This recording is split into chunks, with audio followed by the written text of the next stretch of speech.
কাজ হচ্ছে এবার ট্যাফিট দুটোকে আমাদের ফিটিং করতে হবে।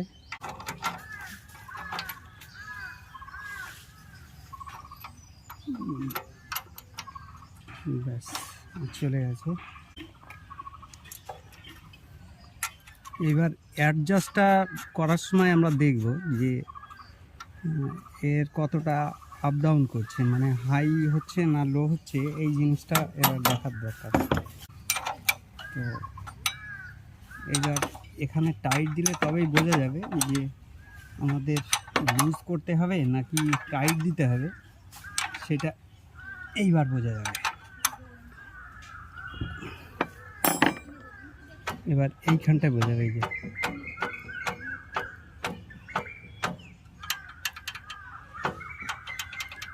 আচ্ছা।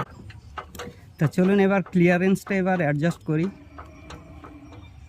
এইখানটাই টিডিসিতে আছে একদম, আর উপরে যে ফ্লাইহুইলে যে মার্কিং আছে, মার্কিং দেখার দরকার নেই, ওসব বাদ দেন।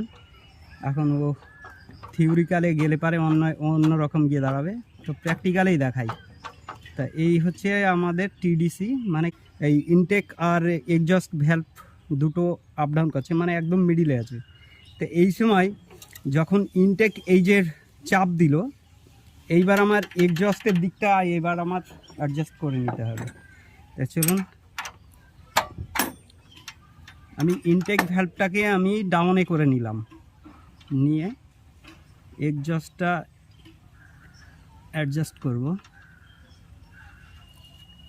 তা নতুন যেহেতু ভ্যালভের সকেট, এইখানটায় হালকা ক্লিয়ার রাখতে হবে, তার কারণ এ কিন্তু বসবে। এ যদি আমি সেম করে রেখে দিই তাহলে পরবর্তীতে ওই ভ্যালভটা বেরিয়ে আসবে, মানে বসে যাবে, যেহেতু হেডটা আস্তে আস্তে সিট বসবে। সঠিক আছে, এই যে টাইট দিতে হবে, ব্যাস এইটুকু মেকআপ হবে চলতে চলতে। তবে এর থেকে যদি আবার বেশি করা হয় তাহলে সমস্যা হয়ে যাবে, আবার কম করলে কি হবে, কম প্রেশার মিস করবে।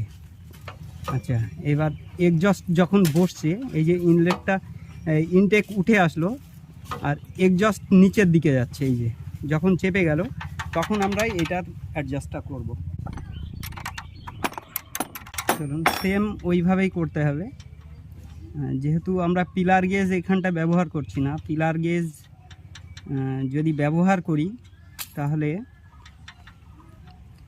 এইখানটায় সঠিক হবে না।